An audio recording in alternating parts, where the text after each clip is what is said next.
Documentary video about diversity in culture, language, and communication.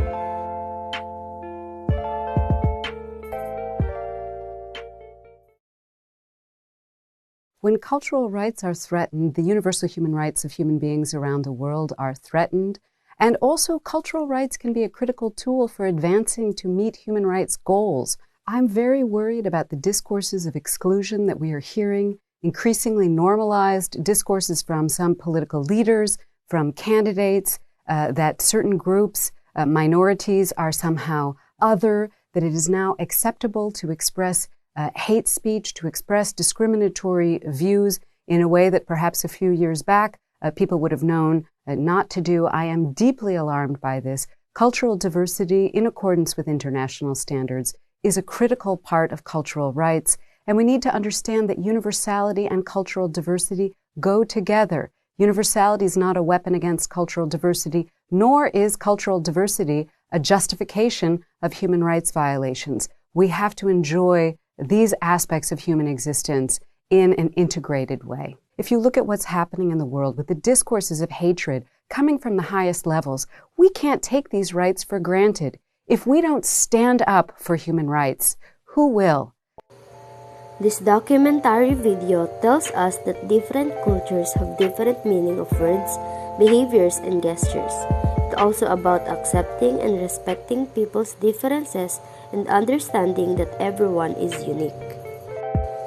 Now, let's move on to the difference between diversity in culture, language, and communication. Cultural diversity. It is important in every setting in life, but it can be even more pivotal when it happens within education. Students around the world have the right to equal access of quality education, and as such, there are many upsides that come along with it when institutions believe in the power of diversity. Language. When it comes to diversity, language can be a bridge for building relationships or a tool for creating and maintaining divisions across differences. Communication. Communications in diversity is more about recognizing that different people have unique point of view and life experiences based on their backgrounds. Varieties and registers of spoken and written language.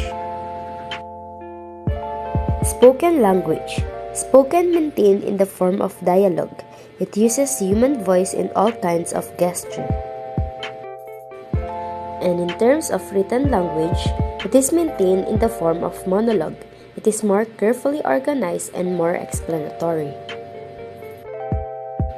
Now, let's move on to the different languages varieties.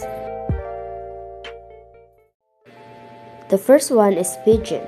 It is the language of which develops in situations where the speaker needs to communicate but do not share a common or in the same language. The next one is the Creole. It is a stable natural language that develops from the simplifying and mixing of different languages into a new one within a fairly brief period of time.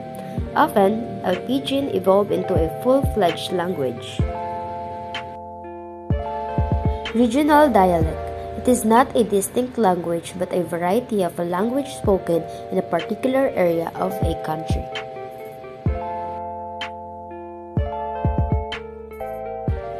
Minority dialect.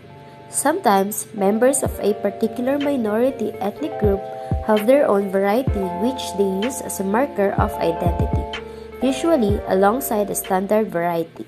This is called a minority dialect. And the last one is indigenized varieties, are spoken mainly as second language in ex-colonies with multilingual people. And the last one is indigenized varieties. It is a variety that very different from standard English. The importance of this topic. The world is filled with people who have different beliefs, religions, traditions, and ways of living. It is within our differences that we can find beauty. Both in educational and professional environments, cultural diversity benefits everyone. It paves the way to better problem solving, more empathy and compassion, deepened learning, and approaches the world from various perspectives. That's all from Group 4. Thank you and God bless.